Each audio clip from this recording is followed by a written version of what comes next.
a very small number of criminal industrial conspirators decided to subordinate the entirety of the human population for the purpose of their sinister plans to enrich themselves while impoverishing and killing the rest of humanity. And I'm done being polite. We've long passed polite. When the words acceptable death rate become part of an industrial norm, we have lost the plot of humanity. And that's not my words. Those were the words of the World Health Organization and of Pfizer and of Moderna when they were given the authorization to begin the process of killing human beings in the interest of advancing their goals. Next slide. And I'm also not going to sugarcoat this. This is a criminal cartel. We are acting as though there's some sort of redeemable quality somewhere in some esoteric layer that somehow or another the World Health Organization must have some salutatory benefit. Well, I'm going to tell you, since its formation in the 1940s, the World Health Organization has been nothing more than a criminal cartel that has a sole and singular intent. And I will show you the document that proves what I'm saying. This is not an allegation. This is actually provable by their own words in their own hand. And they use a four-step process to execute every one of their nefarious plans. They begin by planning an exercise, then they go to the business of funding that exercise, then they create the rationale for the thing that they're going to do, and then they deploy and profit from it. And in violation of 15 U.S. Code Section 19, which for those of you listening, coincidentally started with the Clayton Act in the same year that the World Health Organization in the United States, 1913, the same year the World Health Organization's progenitors also started. So I find it fascinating that we passed the Clayton Act in 1913 and we set in motion 110 years ago the criminal conspiracy which we now call the World Health Organization. 110 years later. And in violation of TIFU, or TEFU, I don't even know how to say it, the TFEU, the treaty allegedly for the functioning of the European Union, which I think needs to now be called the Treaty for the Dysfunctional European Cabal, Article 101 unambiguously lays out the conditions that this was never a public health anything. It was racketeering for the purpose of instilling terror to adapt the behavior of a population. Period. That's what it was. That's what it always was. And we can come up with every theoretical argument we want to make about things, but the problem, even with the theory that we had an outbreak of something, is falsifiable for the data from Zurich that shows us that in the year of the death pandemic of the globe, life insurance companies paid $30 billion less in claims. Now, if there's a medical professional or a social professional or anybody else who wants to debate that we could develop a virus cunningly that could find out your bank account, your insurance policy statements, and whether you're paid up on your premiums, that's a big ask. It turns out that the data is unambiguous. We did not have a pandemic. We had genocide. And we need to call it what it is. Next slide. When I say we planned it, let's make sure we understand exactly the not-so-fine print of the fine print. And I want to call your attention first to the right-hand column of the slide. This is the 2011 data that the World Health Organization, the Wellcome Trust, PATH, and the Gates Foundation did on their wonderful worldwide program for a malaria vaccine for children under the age of 6 months of age. And in their clinical trial, it's helpful to point out that they murdered 66 children in the vaccine group and then cunningly used the term control for a control group in which they murdered 28 children. Now, the reason I said murdered and the reason why I use that term is because it's exactly what it was. Because it turns out that this control group was not a saline injection. It was not some sort of innocuous, innocent thing. It was actually a cocktail of other known pathogenic disease-carrying injections. The control group was known to kill people, and the experimental control group was actually theoretically maybe going to kill people. And what we did was we actually went ahead and murdered them all. And cunningly, under Article 5, Section 13, which I've put on this slide, I want you to understand why I said, at its formation in 1947, when the WHO was funded and founded, it was funded and founded by people intent to commit a crime because of their own language. Section 13 of Article 5 ends with the following statement. Immunity from personal arrest or detention, blah, blah, blah. Immunity from legal process of every kind. Now, if you didn't intend to commit a crime, why would you need to give yourself permanent and absolute immunity from every form of prosecution, and it's worse, even investigation for prosecution of every kind? People sit there and pretend, well, that's like diplomatic immunity. Do you realize this isn't even meeting the standard of diplomatic immunity? This is a criminal organization who set in motion their own law to protect themselves against crimes they knew they were going to commit. And when I say they knew they were going to commit, I mean they knew it.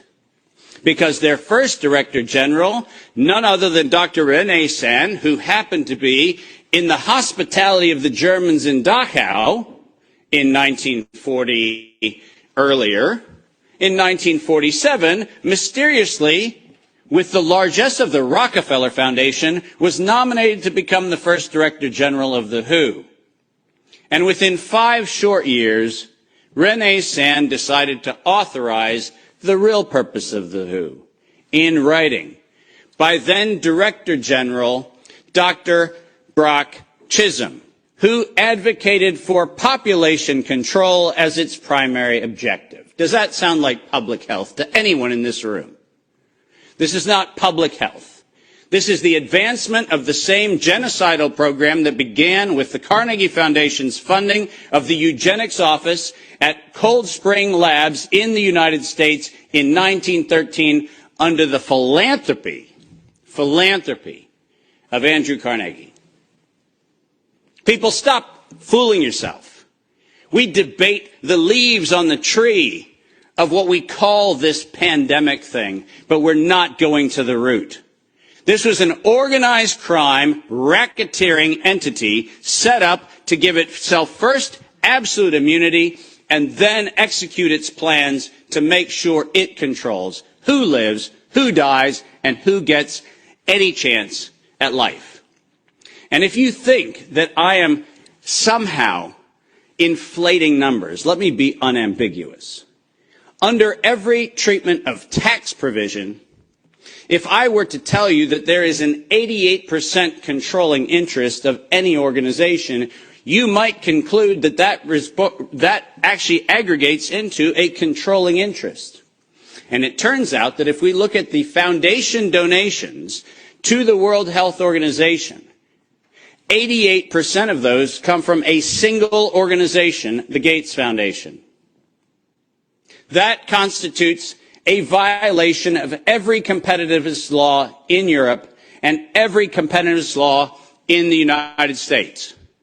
This is absolutely not only not an independent, charitably funded donation, but more importantly, under the tax laws on both sides of the Atlantic, this constitutes directed donations which specifically are forbidden and do not have any place anywhere in the Charter of the World Health Organization or any of the UN-affiliated organizations. When I say this is a crime, I mean it's a tax crime, a racketeering crime, a money laundering crime, and now the crime of racketeering leading to murder and global terrorism. Next slide. I told you that the second thing after they plan it is they fund it. And why don't we use the criminals' language in their own words, because it's the best way to say it. When they actually planned the release of the use of a biologically modified chimera associated with the model derived from coronavirus, they actually said the following: to sustain the funding base beyond the crisis, we need to increase the public understanding for the needful medical countermeasures, such as a pan-influenza or pan-coronavirus vaccine. Now, let me pause for just one moment and remind you that the crisis that they were speaking of was a crisis of diminishing funding. There was no health crisis. This was a crisis of their coffers were starting to run dry. That's the crisis. And let's read on. A key driver is the media, and the economics will follow the hype. We need to use that hype to our advantage to get to the real issues. Investors will respond if they see profit at the end of the process. That is officially the statement made by the conspiratorial cabal that by that time was the decade of vaccines put in motion in 2011 by the Global Preparedness Monitoring Board of the World Health Organization, and it was the funding base for Peter Daszak's partnership with the chimeric production of pathogens both in North Carolina and in Wuhan. So don't tell me that we have to do an investigation into where this came from. The criminals have admitted to it in their own words. Next slide. And now we get the fun one that no one in Congress is willing to address, which is the elephant in the room. On October the 21st, 2014, despite the multiple conversations between Senator Rand Paul and Anthony Fauci, where we've been told that Rand Paul has done everything he can to put Fauci on the ropes, he has had in his possession the letter that you see on the left.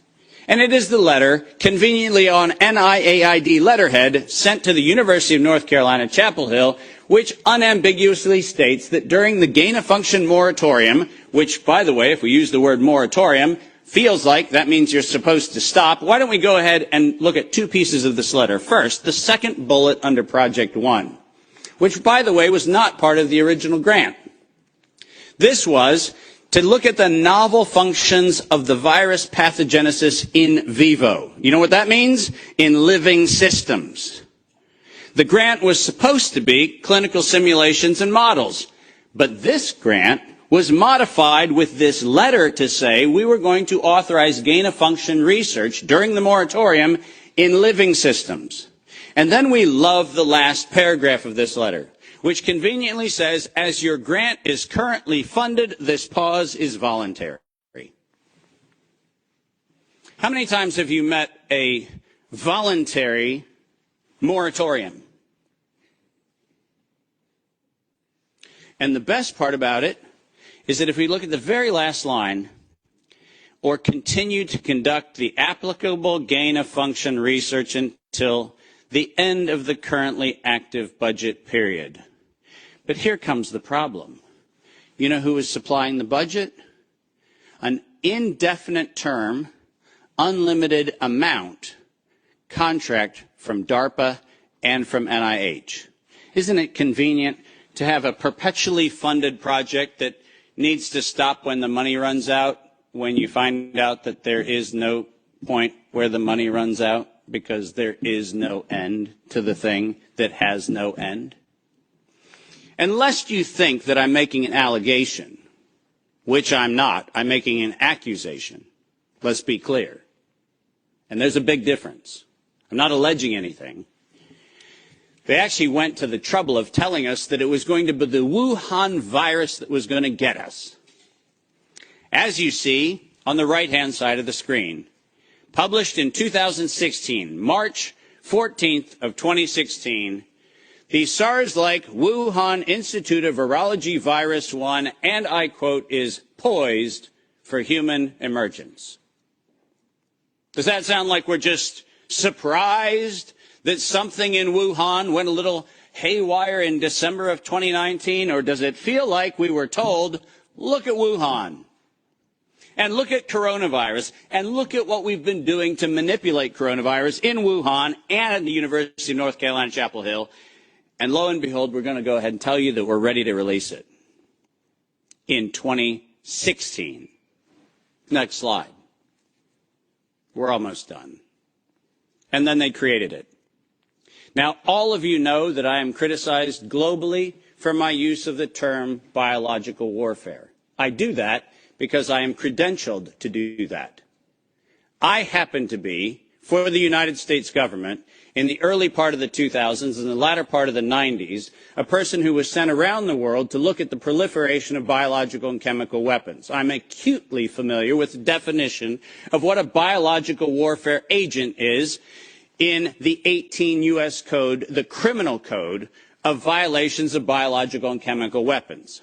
And so my assessment is, in fact, professional and right.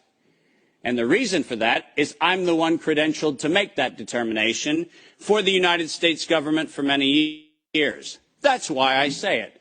But let's pretend for the moment that I'm just a nut job. Maybe I don't know what I'm talking about. So why don't we look at what the criminals said themselves, shall we?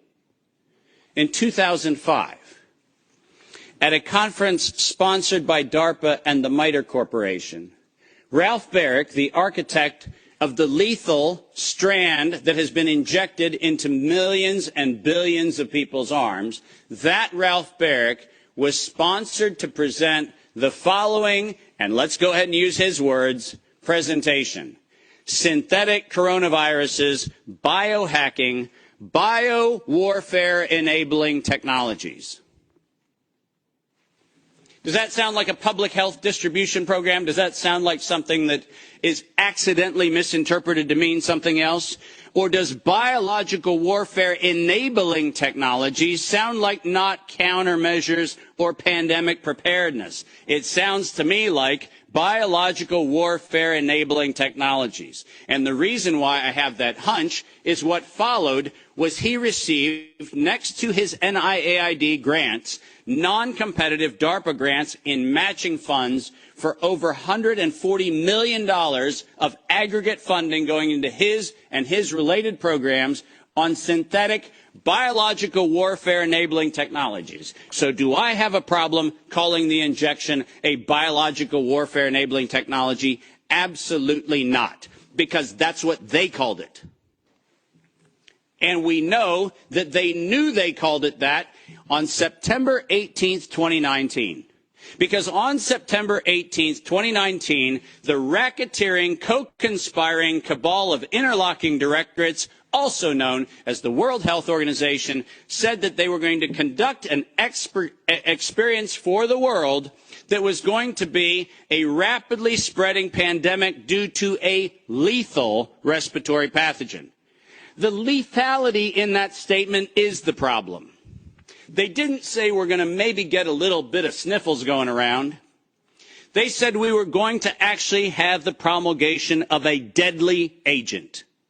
And the stated reason, in September 2020, the progress indicator is that the world would accept a universal vaccine.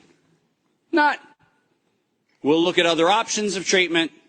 Not, we'll have a look at what might be early intervention, as Dr. McCullough has so clearly advocated for in many, many, many instances. Not that. We stated on September 18th, 2019, we were intending to kill. And we were intending to kill to create the fear that would drive people to accept something that without coercion, no one would have accepted. And that's published by the criminal racketeers. Next slide, and there's only 2 to go if you're following. Deploy and profit from it. We were told investors will respond if they see profit at the end of the process, and lo and behold, guess what they saw? Profit at the end of the process. 2022, $100 billion for Pfizer of public funds. Moderna, after lying to the Congress in October of 2020 when they were asked to actually verify whether NIAID was promoting an injection that would enrich NIAID, where Anthony Fauci and the entire team at NIH said that they had no financial interest in their recommendation, They receive a back payment royalty of $400 million for the first payment of the royalty. $400 million. More than any Institute of Health has ever received in a single payment for a single invention in the history of American medical research. And lo and behold, what do we receive after that? A request from the World Health Organization to expand its budget by 11% to make sure that the people who profited from it donate to it. And guess what they just did? They laundered the money right back. That's what they did.